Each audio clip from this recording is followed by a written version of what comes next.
6:15 പുള്ളി ഇവിടെ 24 കൂടി ഇരിക്കാൻ പറ്റും. പിന്നെ നമസ്കാരം ഗൈസ്. അപ്പം നമ്മൾ ഇന്നിപ്പോൾ മൂന്നാറാണ്. മൂന്നാറിലെ തന്നെ ഒരു കിടിലം സ്റ്റേ എക്സ്പീരിയൻസ് ചെയ്യാൻ വേണ്ടിയാണ് നമ്മളിവിടെ നിന്ന് വന്നിരിക്കുന്നത്. പക്ഷേ നമ്മൾ ഇന്ന് ഈ സ്റ്റേ ചെയ്യാൻ പോകുന്ന സ്ഥലത്തേക്ക് കാറുകളൊന്നും കയറിപ്പോവില്ല എന്നുള്ളതാണ് സത്യം. നമുക്ക് താറ് ഓഫ് റോഡ് വണ്ടികളൊക്കെ ആണെങ്കിൽ പിന്നെ സീൻ ഉണ്ടാവില്ല. പക്ഷെ നമ്മുടെ കാറുകളൊന്നും കയറിപ്പോവില്ല എന്നുള്ളതാണ് സത്യം. കാരണം അത്രയ്ക്കും ഓഫ് റോഡാണ് ഈ വഴി. അതേപോലെ തന്നെ മുന്നിൽ നിന്ന് വേറൊരു വണ്ടി വന്നാൽ പോലും നമുക്കിവിടെ സൈഡ് കൊടുക്കാനില്ല എന്നുള്ളതാണ് മറ്റൊരു സത്യം. കറക്റ്റ് പറയുകയാണെങ്കിൽ ഒരു ഇന്നോവയുടെ അല്ലെങ്കിൽ ഒരു പിക്കപ്പിൻ്റെ ഗ്യാപ്പ് അതിൽ കൂടുതൽ സ്ഥലം ഇവിടെ ഇല്ല. ഒരു സൈഡ് കൊടുക്കാൻ, ഒരു ബൈക്കിന് പോലും സൈഡ് കൊടുക്കാൻ ഇവിടെ പറ്റില്ല. പിന്നെ അതുപോലെ തന്നെ ഈ സ്റ്റേ എവിടെയാണ് വരുന്നതെന്ന് വെച്ചാൽ നമ്മൾ മൂന്നാറിൽ നിന്ന് ടോപ്പ് സ്റ്റേഷൻ പോകുന്ന വഴിക്ക് എക്കോ പോയിൻ്റ് എന്ന് പറഞ്ഞൊരു സ്ഥലം വരും. അവിടെ നിന്ന് ഒരു 7 കിലോമീറ്റർ, 7 അല്ലെങ്കിൽ ഒരു 8 കിലോമീറ്റർ മുകളിലായിട്ടാണ് ഈ സ്ഥലം വരുന്നത്. എക്കോ പോയിൻറ്റിൻ്റെ അവിടെ നിന്ന് റൈറ്റിലേക്കൊരു കയറ്റമുണ്ട്. ആ കയറ്റം കയറി വരുമ്പോൾ അതിന് ചെക്ക് പോസ്റ്റ് കാണും. ആ ചെക്ക് പോസ്റ്റിൽ നമ്മളുടെ പേരും എത്ര ആൾക്കാരോ വേണോ വരുന്നതെന്ന് വെച്ചാൽ അത്ര ആൾക്കാരുടെ ഡീറ്റെയിൽസും അവിടെ കൊടുത്ത് ഒരു 1-2 കിലോമീറ്റർ വന്ന് കഴിയുമ്പോഴാണ് ഇവരുടെ പാർക്കിംഗ് വരുന്നത്. അതുപോലെ തന്നെ നമ്മൾ ഈ വരുന്ന വഴിക്ക് ഫുള്ളും താഴത്ത് പച്ച കളറും മുകളിൽ ആകാശം നീല കളറും ഇത് മാത്രം അവിടെ നമുക്ക് കാണാൻ പറ്റുള്ളൂ. അതുപോലെ തന്നെ ഈ ഒരു കാഴ്ച നമുക്കിവിടെ കാണാൻ പറ്റുള്ളൂ. ഇതെന്താ സംഭവം എന്ന് വെച്ചാൽ ഇവർ മോർണിംഗ് തൊട്ട് ഈവനിങ് വരെ ഹാർവെസ്റ്റ് ചെയ്ത ടീ ലീവ്സിൽ ആ ടീ ലീവ്സ് ഓരോ ചാക്ക് കെട്ടിയിലാക്കിയിട്ട് ഇവരൊരു ട്രാക്ടർ വരും. ആ ട്രാക്ടറിൽ ലോഡ് ചെയ്ത് കൊടുക്കാൻ വേണ്ടി ഇവർ പാക്ക് ചെയ്യുന്നതാണ് കേട്ടോ നമ്മളീ കാണുന്നത്. അങ്ങനെ നമ്മളൊരു 40-45 മിനിറ്റ്സ് ട്രാവൽ ചെയ്ത് അവസാനം നമ്മൾ നമ്മുടെ സ്റ്റേയിലെത്തി കേട്ടോ. സ്റ്റേ എന്ന് പറഞ്ഞാൽ കിടിലം സ്റ്റേ, നമ്മുടെ ഓൾഡ് ബ്രിട്ടീഷ് ബംഗ്ലാവ് കേട്ടോ അത്. അങ്ങനെ ഞങ്ങൾ ട്രാവൽ ചെയ്ത് അവിടെ എത്തിയപ്പോഴത്തേക്കും 4 മണി കഴിഞ്ഞിരുന്നു. അതുകൊണ്ട് ഞങ്ങൾക്ക് വെൽക്കം ഡ്രിങ്ക് ആയിട്ട് കിട്ടിയത് ടീ ആയിരുന്നു കേട്ടോ. അതുപോലെ തന്നെ ഈ സ്റ്റേയിൽ എത്തിക്കഴിഞ്ഞാൽ പിന്നെ ഇവിടെ നമ്മൾ മാത്രമായിട്ട് ഉണ്ടാവുള്ളൂ. ഇതായിരുന്നു കേട്ടോ ഞാൻ അവിടെ താമസിച്ചിരുന്ന റൂം. ഒരു ഓൾഡ് സ്റ്റൈൽ റൂമെന്ന് വേണമെങ്കിൽ പറയാം. ഫുള്ളായിട്ട് നമ്മുടെ വുഡിൻ്റെ സംഭവങ്ങളാണ് താഴെ ഫുള്ളും. അതേപോലെ തന്നെ നമ്മുടെ പണ്ടത്തെ മറ്റേ തീ കായുള്ള സംഭവങ്ങളുണ്ടായിരുന്നു. പുറത്തേക്ക് നോക്കിക്കഴിയുമ്പോഴാണെങ്കിൽ ഫുള്ള് ടീ ഗാർഡൻസ് മാത്രം. അതേപോലെ തന്നെ രാത്രി നമുക്ക് കാട്ടുപോത്തിനൊക്കെ ഇവിടെ കാണാൻ പറ്റും കേട്ടോ. പിന്നെ ബാത്റൂം എന്ന് പറയുകയാണെങ്കിൽ ഒരു റൂമിൻ്റെ അത്രയും വലിപ്പമുള്ള ബാത്റൂമായിരുന്നു കേട്ടോ എനിക്ക് കിട്ടിയത്. അതേപോലെ തന്നെ ബാത്റൂമിലൊരു വിൻഡോ ഉണ്ട്. അതേപോലെ തന്നെ ഒരു വലിയൊരു മിററും അതേപോലെ ഒരു ടേബിളും വെച്ചിട്ടുണ്ട്. ഒരു നോർമൽ ബാത്റൂം, ഒരു അത്ര ലക്ഷറി എന്ന് പറയാൻ പറ്റില്ല, ഒരു നോർമൽ ബാത്റൂം, പക്ഷേ ഒരു ഹ്യൂജ് ബാത്റൂം എന്ന് വേണമെങ്കിൽ പറയാം. അങ്ങനെ ഞാൻ അവിടെ നിന്ന് പുറത്തിറങ്ങി കേട്ടോ, ഒന്ന് വീഡിയോ ഒക്കെ ഷൂട്ട് ചെയ്യാൻ വേണ്ടി പുറത്തിറങ്ങിയാണ്. ഈ കാണുന്ന വഴി കൂടെ കേട്ടോ നമ്മളിവിടം വരെ കയറി വന്നത്. കുറച്ച് ഓഫ് റോഡൊക്കെയാണ്, എന്നാലും കുഴപ്പമൊന്നുമില്ല. ഇവിടെ എത്തിക്കഴിഞ്ഞുള്ള വ്യൂ എൻ്റെ മോനെ ഒരു രക്ഷയില്ല എന്ന് വേണം കേട്ടോ പറയാനായിട്ട്. പിന്നെ ഈ കാണുന്ന കേട്ടോ നമ്മളിന്ന് സ്റ്റേ ചെയ്യാൻ പോകുന്ന എസ്റ്റേറ്റ് ബംഗ്ലാവ്. ഇവിടേക്ക് വരുന്നതൊക്കെ ഇച്ചിരി കഷ്ടപ്പാടാണ്, പക്ഷേ ഇവിടെ വന്നാൽ അതൊക്കെ മാറിപ്പോകും കേട്ടോ. പിന്നെ ഞങ്ങളെ കൊണ്ടുവന്ന എന്തായാലും പിക്കപ്പിലാണ്. ഇവിടെ ജീപ്പിലാണ് സാധാരണ കൊണ്ടുവരുന്നത്, പക്ഷേ ഞങ്ങൾ എന്തായാലും ഇന്ന് പിക്കപ്പിലാട്ടോ കൊണ്ടുവന്നത്. അത് ഇവർ പറഞ്ഞ സീസൺ ടൈം ആയതുകൊണ്ട് തന്നെ ജീപ്പ് കിട്ടാനില്ല എന്നാണ് പറഞ്ഞത്. അപ്പോൾ നമ്മളിങ്ങനെ കയറി വരുമ്പോൾ കാണുന്നത് ഈ കാണുന്ന വലിയ മരവും അതും ഇതൊക്കെ ആയിട്ടുള്ള സ്ഥലം കേട്ടോ. പിന്നെ ഇവിടെ കുട്ടികൾക്ക് എൻജോയ്മെൻറ്റ് ചെയ്യാനായിട്ടൊരു ഊഞ്ഞാലും പിന്നെ കുറച്ച് ഇരിക്കാനുള്ള സെറ്റപ്പ് ഉണ്ട്. കപ്പിൾസൊക്കെ ആയിട്ട് വരികയാണെങ്കിൽ അടിപൊളി സ്ഥലം കേട്ടോ.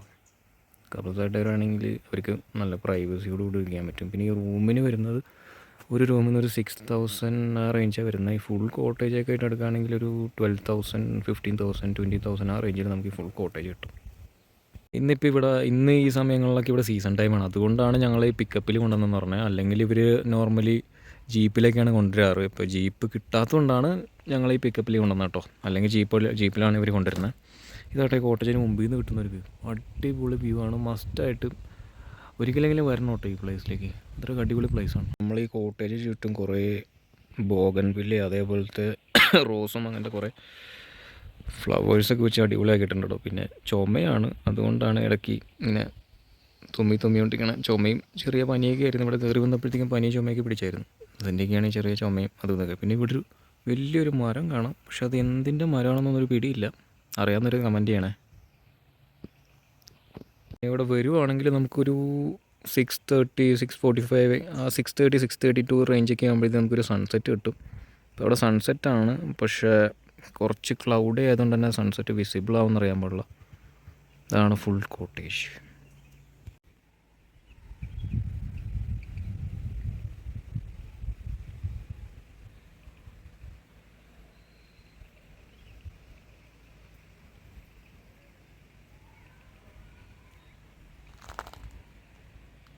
ഞാനിത് ആദ്യം കണ്ടപ്പോൾ ചെറിയ ചീര അങ്ങനത്തെ പരിപാടിയൊന്നും വന്നിട്ടോ, പക്ഷേ ശരിക്കും ചീരയല്ല, ഇതെന്തോ ഡെക്കറേഷന് വേണ്ടിയിരിക്കുന്ന എന്തോ സംഭവമാണ്.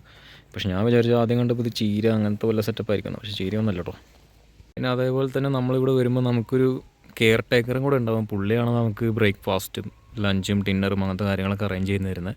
പുള്ളി ഇവിടെ 24 hours ഉണ്ടാവും എന്നാണ് പറഞ്ഞേക്കണം. ഈവനിങ് 6:30 ആയി കഴിഞ്ഞാൽ ഇവിടെ അത്യാവശ്യം കോടയൊക്കെ വരും കേട്ടോ. പിന്നെ അത് അറ്റത്ത് നമുക്കൊരു വെള്ളച്ചാട്ടം കാണാവേ. ഇത് നമ്മുടെ കൂടെ വന്നൊരു കൊച്ചാട്ടോ, നമ്മൾ അവിടെ ഉണ്ടായിരുന്നപ്പം നമ്മുടെ കൂടെ വന്നൊരു കൊച്ചാണ്. അപ്പോൾ പുള്ളി ഈ നിലത്ത് കല്ലൊക്കെ എടുത്ത് കളിക്കാനുള്ള സെറ്റപ്പാണ്. കേട്ടോ, പാവം പോലെ ഇരിക്കും, പക്ഷേ കല്ലൊക്കെ എടുത്ത് വായിലിടും. ഇത്ര ഉണ്ടല്ലേ ചിരിക്കണേ, ചിരിച്ചിട്ട് നൈസായിട്ട് കല്ലൊക്കെ എടുക്കാനുള്ള പരിപാടി കേട്ടോ പുള്ളിയുടെ. ഇങ്ങനെയൊക്കെ വരുമ്പോൾ ശ്രദ്ധിക്കുക പിള്ളേരായിട്ടൊക്കെ വരുമ്പോൾ, കാരണം ചെറിയ കല്ലൊക്കെ എടുത്ത് ചിലപ്പോൾ വായിലിട്ടുകളെ. അങ്ങനെ നമുക്കൊരു 6:15 ആയപ്പോഴത്തേക്കും നല്ല സൺസെറ്റ് കിട്ടി കേട്ടോ.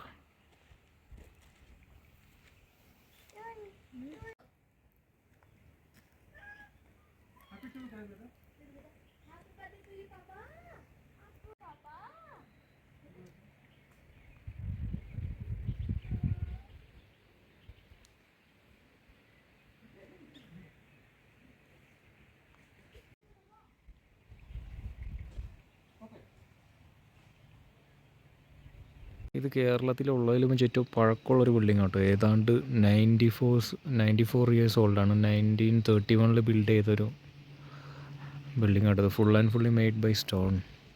അങ്ങനെ നമ്മളവിടെ ഒരു ദിവസത്തെ സ്റ്റേയും കഴിഞ്ഞ് നമ്മളപ്പോൾ തിരിച്ചു പോകട്ടോ. അപ്പോൾ ഈ ഒരു ടീ ബംഗ്ലോ ബുക്ക് ചെയ്യണമെങ്കിൽ ഒന്നില്ലെങ്കിൽ KDHPയുടെ വെബ്സൈറ്റിൽ കൂടെ ബുക്ക് ചെയ്യാം, അല്ലെങ്കിൽ വോയോ ഹോംസിൻ്റെ വെബ്സൈറ്റിൽ കൂടെ ബുക്ക് ചെയ്യാൻ പറ്റുള്ളൂ കേട്ടോ. അപ്പോൾ എന്തായാലും അടുത്ത വീഡിയോ കാണും വരെ ബൈ.